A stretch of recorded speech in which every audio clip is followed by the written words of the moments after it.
Jelaskan, Yesus Baik, itu manusia baik. sempurna beneran atau setengah-setengah? Apakah Yesus adalah manusia yang sungguh-sungguh manusia 100%? Saya jawab iya. Apakah Yesus di dalam narasi Injil itu mengalami hal-hal yang bersifat metabolisme biologis seperti lapar, haus, dan lain sebagainya? Jelas. Disebutkan di dalam Bible itu. Jawaban cerdas Edis TV untuk Rasid. Apakah Yesus manusia sempurna atau setengah-setengah? Mari kita simak jawaban yang sangat hebat dari Edis TV kepada saudara Rasid berikut ini. Definisikan manusia sempurna sebagai laki-laki hidup di muka bumi ini. Apakah yang tergantung di selangkangan itu adalah sebuah aksesoris atau hal yang harus dipakai? Silakan. Dari Biblemu, jangan pindah ke agama saya. Nanti saya jelaskan Nabi Muhammad dari versi saya. Oke?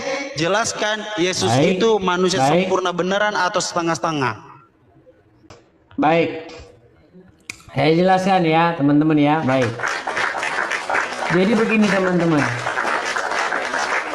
Apakah Yesus adalah manusia yang sungguh-sungguh manusia 100%?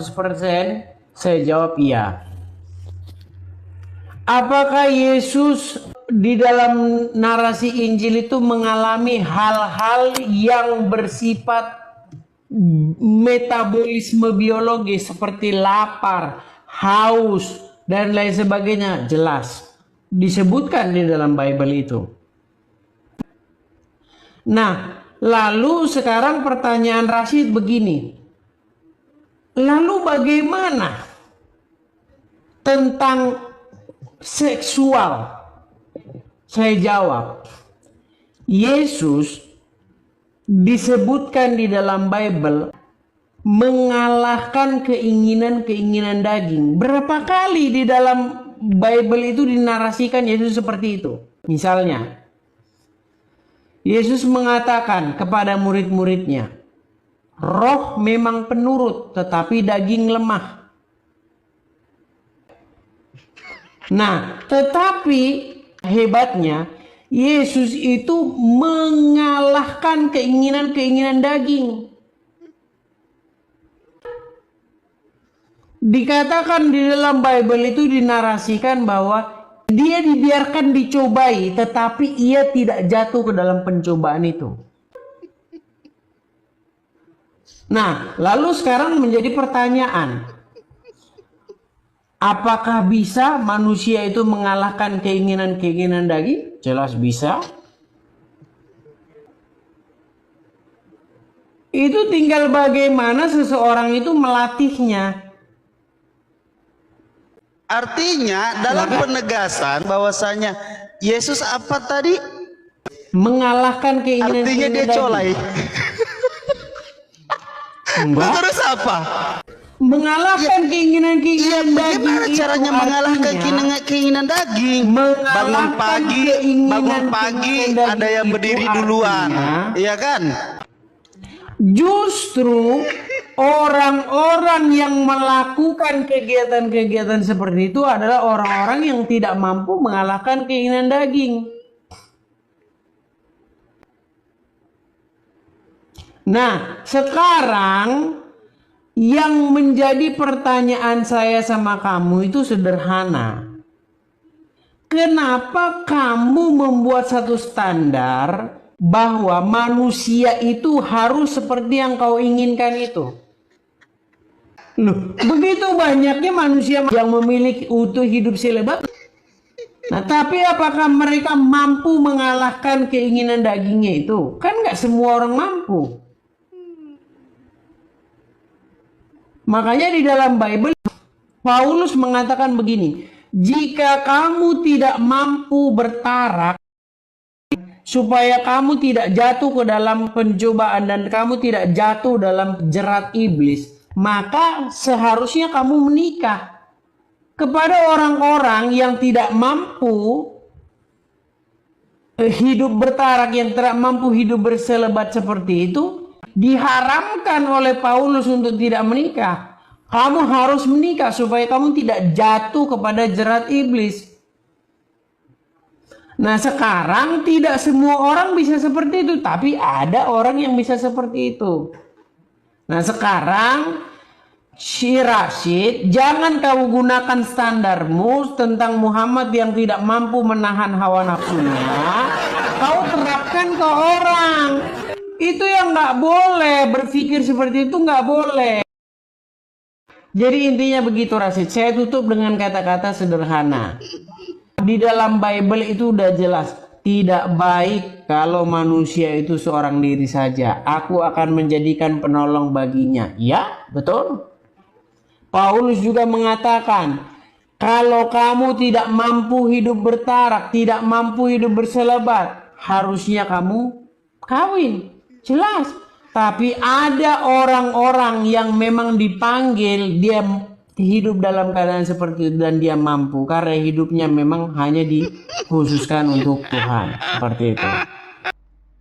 Pertanyaan yang diajukan oleh saudara Rashid ini, ketika diskusi atau debat dengan Edis TV, benar-benar menunjukkan atau membuktikan betapa dangkalnya pengertian, pemahaman, dan pengenalan Rashid tentang pribadi Yesus Kristus yang begitu suci, agung, dan mulia. Saya sangat tidak simpatik dengan saudara Rashid ketika beliau mendengarkan pemaparan atau jawaban dari Edis TV. Sekalipun tidak bersuara, tetapi dari apa yang kita saksikan, saudara Rashid ini sama sekali tidak punya etika dan tidak punya adab ketika saudara Edis TV memberikan jawaban. Dia tertawa, terpingkal-pingkal sedemikian rupa oleh karena penjelasan yang disampaikan Edis TV tidak sesuai dengan selera, keinginan, dan kemauan dari Rashid. Ini menunjukkan adab yang sangat minim, sangat rendah, karena tidak belajar menghargai pendapat orang lain. Nasihat dan masukan saya kepada saudara Rashid, kalaupun misalnya jawaban yang diberikan oleh teman diskusi atau lawan debat Anda tidak sesuai dengan apa yang menjadi keyakinan doktrin ajaran Anda, belajarlah untuk mendengarkan dengan baik. Setelah itu, entah Anda memberikan argumentasi apapun, itu hak Anda. Tapi ketika orang lain memberikan jawaban, belajarlah menghargai dan mendengarkan jawaban orang lain. Yang berikutnya, saudara Rashid ini membuat satu kriteria atau kategori kesempurnaan manusia ketika manusia itu memfungsikan alat-alat reproduksi secara sempurna. Ini merupakan satu kriteria yang sangat subjektif dan tidak memiliki nilai objektif. Karena fakta, realita, kenyataan di lapangan, ada banyak orang, apakah itu laki-laki atau perempuan, yang tidak mempergunakan apa yang telah Tuhan karuniakan kepadanya sejak dia ada di dunia ini. Seorang laki-laki tidak mempergunakan alat kelaminnya untuk berhubungan dengan lawan jenisnya. Seorang wanita atau perempuan tidak mempergunakan alat kelaminnya kepada lawan jenisnya, tentu dalam konteks pernikahan. Banyak yang tidak mempergunakan itu oleh karena berbagai macam alasan, dan fakta-fakta dari argumentasi alasan itu ada dipaparkan secara eksplisit di dalam Alkitab. Jadi adalah sebuah kemiskinan berpikir, berpengetahuan, berpendapat. Kesempurnaan manusia wajib hukumnya mempergunakan alat aksesoris yang melekat dalam tubuhnya terhadap lawan jenisnya. Ini satu pemikiran yang sangat dangkal, tidak bermutu, tidak berkualitas. Sebagai contoh, ada banyak suster yang tidak menikah, tidak mempergunakan alat reproduksinya karena dia berkomitmen menyerahkan totalitas hidupnya untuk Tuhan. Ada juga yang namanya romo atau pastor. Semisal yang saya kenal, Romo Episkop Daniel Biantoro. Beliau menyerahkan totalitas hidupnya untuk dipakai Tuhan dalam pekerjaannya. Maka dia tidak memikirkan terkait dengan hubungan suami istri. Dan jangan lupa saudara Rasim, Yesus itu datang sebagai laki-laki. Itu adalah penggenapan nubuatan di dalam perjanjian lama. Secara spesifik di dalam Yesaya 7 ayat 14 yang digenapi di dalam Matius 1 ayat 23.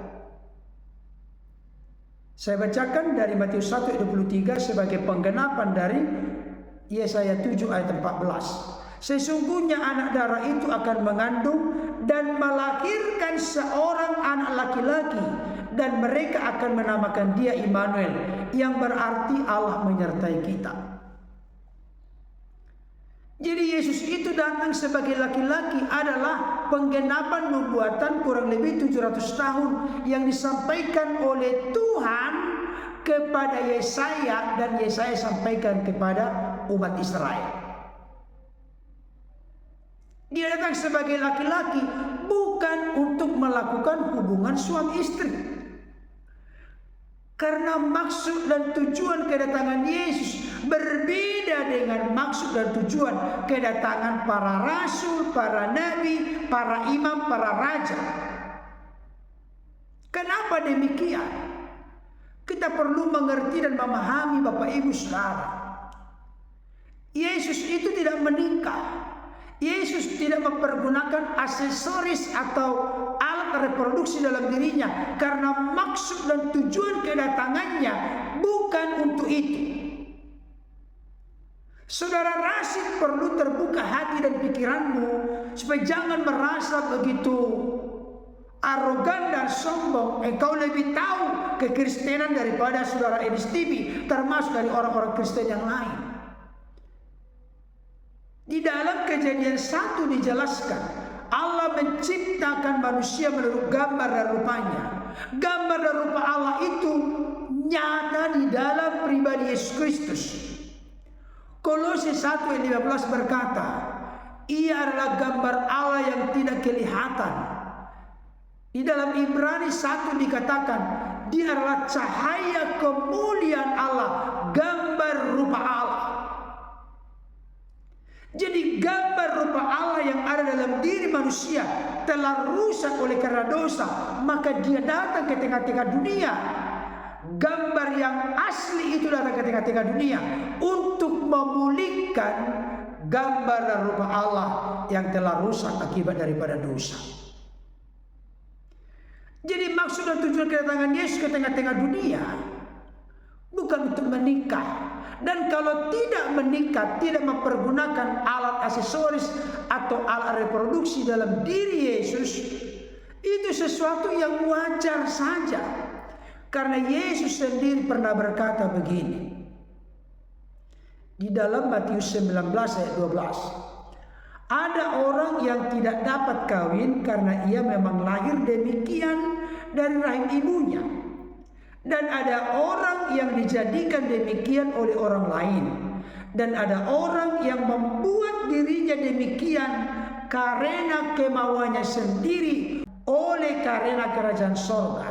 Siapa yang dapat mengerti, hendaklah ia mengerti. Paulus juga demikian. Dia tidak menikah karena dia mau totalitas keseluruhan hidupnya dipersembahkan untuk pekerjaan pelayanan Tuhan. Apakah itu hal yang berdosa di mata Tuhan? Tentu tidak. Apakah hal itu menunjukkan, membuktikan Paulus menjadi manusia yang tidak sempurna, setengah manusia, karena tidak mempergunakan aksesoris alat reproduksi dalam dirinya? Tentu tidak. Tergantung daripada karunia apa yang diberikan kepada orang tersebut, dan dia yakin akan karunia itu, serta dia hidup sesuai dengan karunia itu. Saudara rasul ini sangat dangkal dan mengenal siapa Yesus. Yesus itu adalah pencipta segala sesuatu. Yohanes 1 ayat 3. Segala sesuatu dijadikan oleh Dia, dan tanpa Dia tidak ada sesuatu pun yang telah jadi dari segala yang telah dijadikan. Yesus yang adalah pencipta segala sesuatu dalam eksistensi kekal sebagai firman.